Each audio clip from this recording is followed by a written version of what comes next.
Hey, I'm Alex Radcliffe from Board Game Co., and this is, like the title suggests, why I won't back a game with bad art or components. Basically, a game that doesn't look particularly good. And those words are very specific. It's why I won't back a game that has bad art, not why I won't buy a game that has bad art. And that means Kickstarter, GameFound, wherever you find a game. And trust me, exceptions abound. We'll get to all of that, and the exceptions have reasons for it, because that's the way these conversations go. But starting off with the basic version, off the bat, just to get it out of the way, the easy one, and then we'll get into what the conversation really is about. The easy reason is because I like good art. It's a simple enough reason. I like good art, and so therefore I will back games that have good art, or more often I will back games that have good art, and more often I will avoid games that have bad art. That's just the way life works. At the end of the day, I like nice art. I like nice components. I like deluxeified bits. I like amazing miniatures. And if you give me that presentation, you've already hit something that I personally like. So to start with, it is a baseline for the fact that I just like those things. The problem is, a month or two ago, whenever it was, I put out a video of 12 things I don't like in games. And one of those things was, number 12 I believe specifically, was I don't like games that have bad art, components, etc. And part of that video was pointing out the various exceptions, saying, you know what, I hear you, Alex, but there are differences. There are times where these things you don't like actually still exist in games you do like. And to that end, my two favorite games of all time, The Castle of Burgundy and Terraforming Mars, are both games that don't have the best art. Arguably just have straight up bad art, depending on who you are and how you're looking at it. I mean, The Castle of Burgundy, they even managed to redo it entirely, and it still didn't have great art. Definitely not. In fact, arguably the original's better. Strong argument can be made that the original's better. But either way, my point is that at the end of the day, clearly, despite the fact that I like games with good art, clearly we know, and I think we can all agree on this, that there are plenty of games that have terrible art that are excellent. And there are plenty of games that have amazing art, deluxeified miniatures, over-the-top everything, and they're only okay, or straight up bad. So we know there's not an inherent correlation between good art and a good game. We know that for a fact, so why in the world shouldn't I back a game with good art? And the reason is because while there is no guaranteed correlation between good art or not, good art and a good game, I should say, at the end of the day, Kickstarter is a platform that is asking you, the consumer, the buyer, the end player of this game, to believe in the product, to believe in the game, to say that this thing should be made. And there's certain steps in terms of how we judge whether a game is for us or not. A whole bunch of steps down the rabbit hole. But the first baseline is going to be what we see. We see something on Kickstarter and we have to make a judgment call. Is this a game for us or not? The first thing is the visual representation of what that game is. What does the cover look like? What are the miniatures? What are the tokens? The anything. Any different aspect from the visual thing is the first thing you'll be presented with. A picture is worth 1,000 words. And it's because a lot can be contained in a picture, and the picture is the first thing you see. There's another tier down from there. From there you start moving into what's the game about. What's the theme of the game? I mean, I sit there, I like dungeon crawlers. Maybe it's a dungeon crawler. I like games with pirates. Maybe it's a pirate game. Zombies. Marvel. I like Marvel. Although I am wary because IPs aren't always good, so I walk in a little wary. But maybe the theme appeals to you. That's another step down. There are steps below art. And maybe the component, maybe the mechanics of the game. You pick a game, you find, let's say my favorite mechanics. You pick a deck building, worker placement, area control game. Honestly, that sounds pretty good when I think about it. But a deck building, worker placement, area control game, there's a decent chance I'll like it. But the first thing I see is the art. The very first thing. And if you didn't do your job there, if you didn't compel me there, if the game has bad art, if you drew it in your brother's basement, which honestly, I think that happened with Beast, and Beast has fantastic artwork, the game Beast, so sometimes there are exceptions to this, but if you drew it in your brother's basement, if your second cousin twice removed did whatever for a beer, if you found somebody on whatever site and you have decent art, but it doesn't compel me, then all I know for certain is that you failed at the very first thing that you should have been doing well. Is it possible your game's amazing past that? Absolutely it is. But how am I supposed to know? Why should I trust that?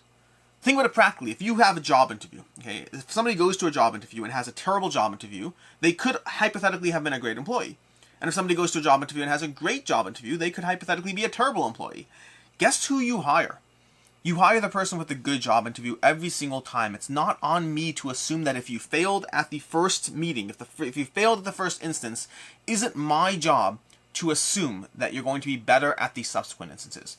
You didn't have great art. And again, this is a little bit of a different subject if we're talking about objective. Well, art's never objectively bad, but there's art, to quote Actual, who said there are no objectively bad games, but there are games that are subjectively bad to the entire population of the planet.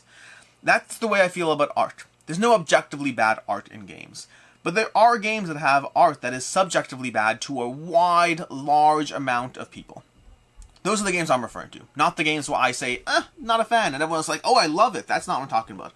I'm talking about the games where we can go on Kickstarter, on GameFound, on crowdfunding, and we can see a whole bunch of games that have subjectively bad art to a whole lot of people. And so if you messed up on that, then why should I believe that you did your job on the rest?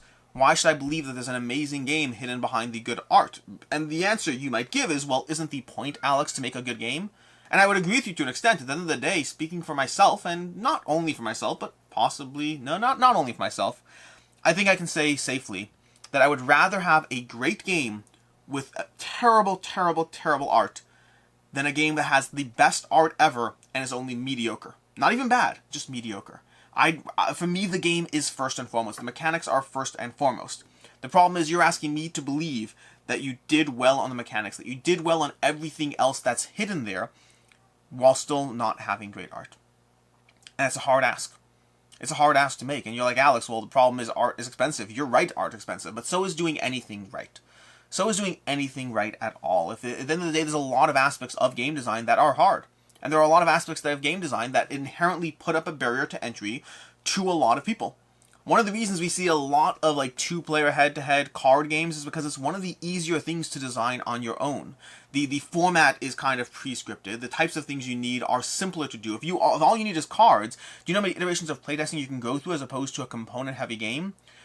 Card games are just easier to make. They follow more of a scripted format, and the components are easier to deal with, and they just generally, often if they're two players, they require less people.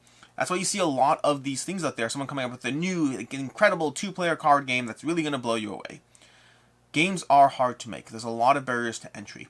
And I am sympathetic to the fact that one of those barriers is often going to be an expensive amount of good art, unless you are an artist, in which case it's going to require an expensive amount of your time that you're contributing pro bono on the hopes that your project works out. I'm not unsympathetic to the problems at hand. I'm not unsympathetic to the reasons why you see a lot of games with bad art. But that also means there's going to be a lot of things that you also likely cut corners on. If you cut corners on the art, on the thing that's going to sell people, how often did you playtest the game? With who did you playtest the game? Did you playtest it with your friends? The same exact game group that's been playing the game for 17 years, whatever it is, and they all swear up and down it's the best game ever, but you haven't really exposed it to anyone new in 4.5 years? Possibly.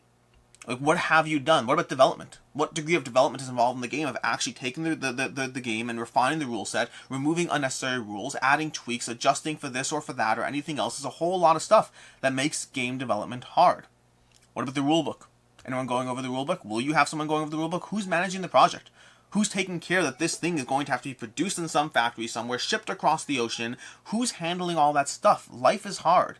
Making a good game is hard. There's a lot of moving parts, and if you messed up on the art, it is entirely possible that you will have an amazing game at the end of it. But why should I believe that?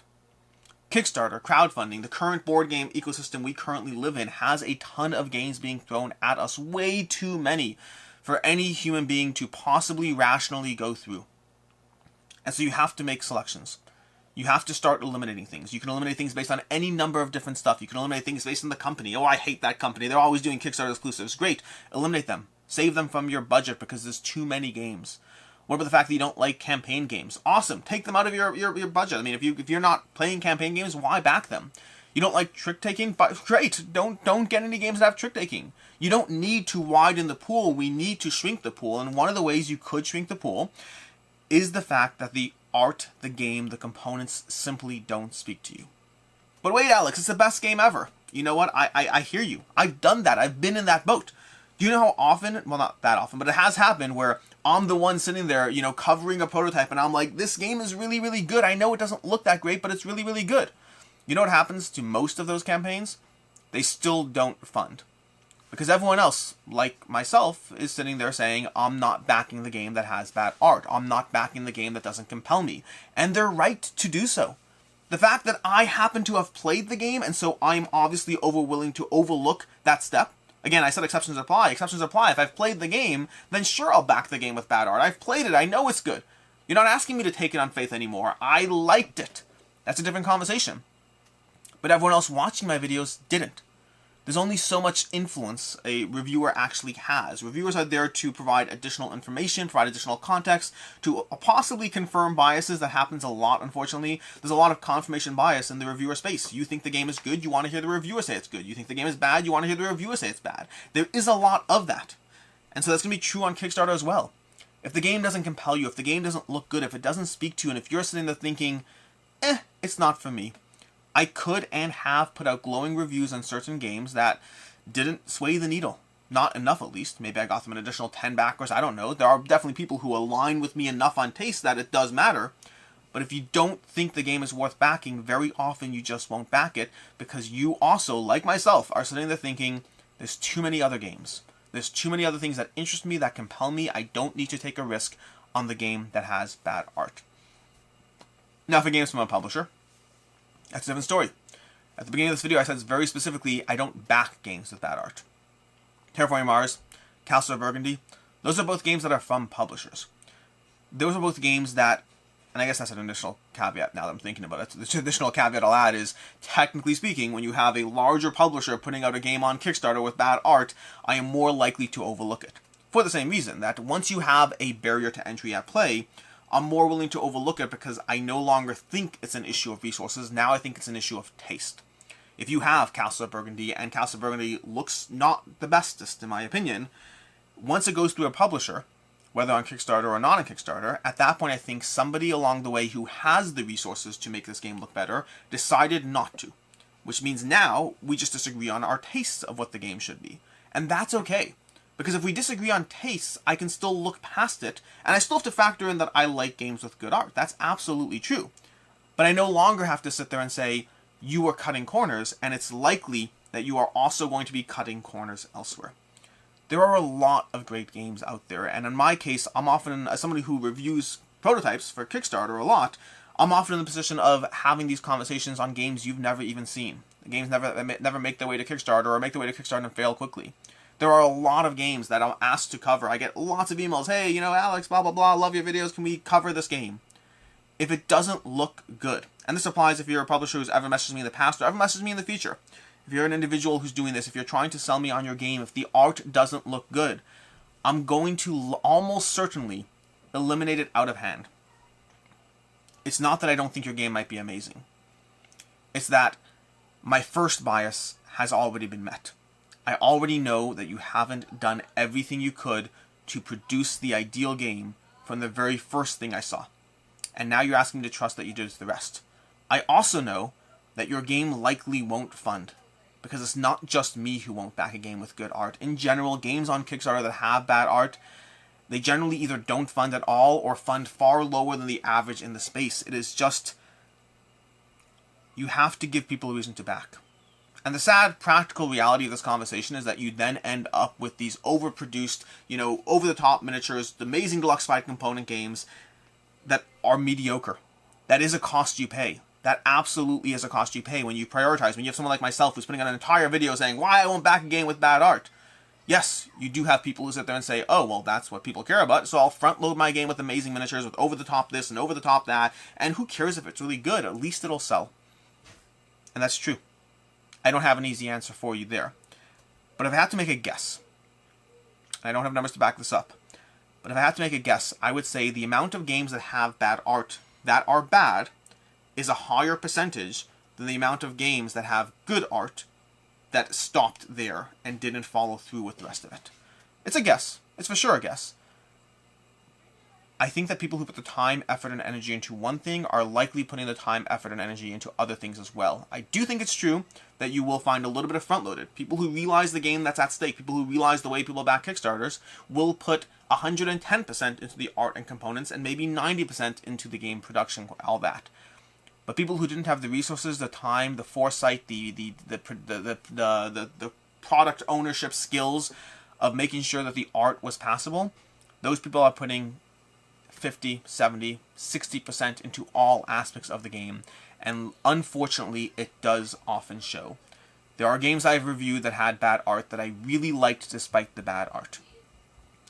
And I think in most cases, I have to go through it and think it through, but in most cases there were other issues that needed to be addressed. There were other aspects in terms of development, in terms of components, in terms of the rules, in terms of different facets of the game that could have and should have been improved.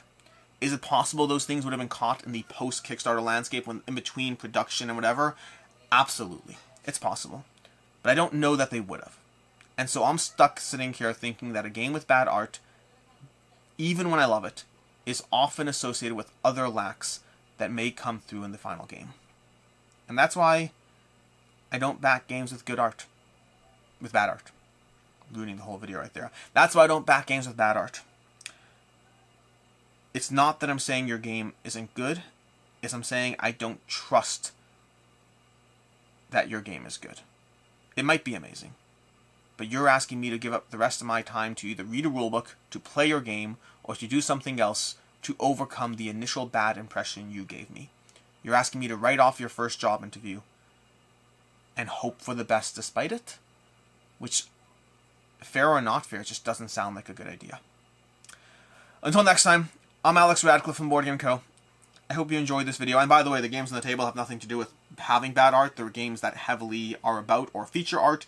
Probably should have said that at the beginning of the video, but hey, we made it this far. Well, at least some of you did. Until next time, have a good one.